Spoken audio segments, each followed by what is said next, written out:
कसाई कुल में प्रकट हुए थे सदन जी, तो उन्होंने पंडिताई का काम श्रेष्ठ नहीं समझा। स्वधर्मो निधनो श्रेया परधर्मो भयावहा। वो अपना धर्म का, ऐसे ज्ञानी महात्मा थे कि बड़े बड़े संत उनसे सत्संग करने जाते थे, और ऐसी निष्ठा थी कि विचलित नहीं हुए, हाथ कटवाले विचलित नहीं हुए। जा रहे थे जगन्नाथ जी के दर्शन करने, तो संयम से चलने वाले पुरुषों के चेहरों में आकर्षण ही होता है। भिक्षा के लिए एक माता ने देखा तो आकर्षित हो गई, उसने कहा यहीं पा लीजिए भिक्षा। संत हृदय उनका पा लिया। तो आप कहाँ जा रहे हैं? जगन्नाथ जी के दर्शन। तो अब तो शाम होने वाली, यहीं रुक जाइए, कल चले जाना। बड़ा भाव देखा, रुक गए। वो रात्रि में उनके पास आई, गलत भावना प्रकट की, तो कहा कि तुमको तो ऐसा सोचना भी नहीं चाहिए, तुम्हारे तो पति विराजमान है। तो उसको लगा कि इनका आशय कहने का है कि तुम्हारे तो पति, अगर पति ना होते तो काम अग्नि ऐसी होती, बुद्धि भ्रष्ट कर देती। आई और कहा अब तो पति को राधे राधे कर दिया, तो अब ऐसा तूने कैसे सोच लिया, तेरी ऐसी भावना। बोले अब ज्यादा हमारे सामने बाबागिरी नहीं, अब हम जो कहें वही कहो, नहीं तो हम जब पति को मार सकती है तो तुम्हें अभी पूरी जनता से मरवा सकती है, तो उनका प्राण दे सकता हूं, धर्म से विमुख नहीं हो सकता। उसने मचा दिया हल्ला, लोग एकत्रित, देखो देखो ये धर्म करने का फल।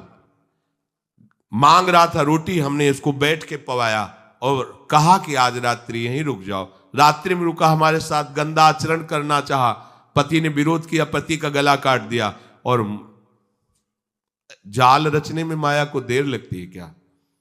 वो मुस्कुरा रहे थे। जगन्नाथ जी बड़ी सुंदर लीला की आपने, भक्त हैं उनके तो सामने भगवान, तो उनके संसार थोड़ी होता है।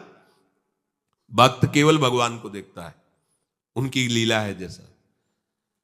एक साधु जा रहे थे, तो तरबूजे का खेत था, रखवाला उधर कहीं छुपा हुआ था, तो उनको लघुशंका लगी, तो मेड़ के इधर लघुशंका करे थे, इधर तरबूजे का खेत था।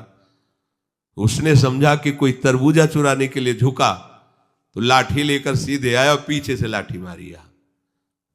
अब मस्तक खुल गया, रक्त बहने लगा। जब वो घूमे तो देखा कंठी तिलक महात्मा। उनका अरे महाराज, हमने समझा गांव का कोई चोर है तरबूज चुराने के लिए। तो उनका हम तो जानते हैं ना आपको, आप ऐसे ही लीला करते रहते हो। बोले नहीं, हमने पहली बार किसी को मारा है, दोबारा नहीं। बोले हम जानते हैं आपको। तो बोले महाराज क्षमा करो, चलो आपको अस्पताल ले चलते हैं। बोले ये भी हम जानते हैं आपको। और वो तो अपने भाव में वहां ले गए, डॉक्टर ने पट्टी लगाई और एक आदमी आया और उसने कहा साधु को कोई ऐसा पीड़ा दे सकता है?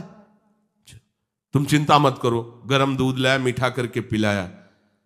कहा महाराज आप चिंता मत। बोले हमें चिंता नहीं, लेकिन हम तुम्हें देख करके कह रहे इतना छलिया हो तुम। मतलब हमने क्या, दूध है, चीनी है, इसमें मिला दिया हमने, कोई और तो इसमें जहर तो मिलाया नहीं। हम जान रहे हैं ना, तुम ही वो पहले लाठी से मारा, फिर अस्पताल लाए, तुम ही ने पट्टी बांधी और तुम ही हमें दूध पिला। बोले महाराज नहीं, ऐसा ऐसा करके फंसा क्यों रहे हो हमको? हमने ऐसा। बोले हम तो अब तुम हमें भुलावे में नहीं डाल सकते, तुम ही हो, तुम ही हो। वो अपने भाव में है, वो सामने वाले का। तो साधु अपने भाव में होता है। तो सदन जी आनंदित है, हे भगवान ये तुम्हारी लीला है।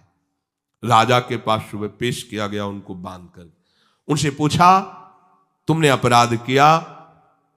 तो उनका ऐसा नहीं।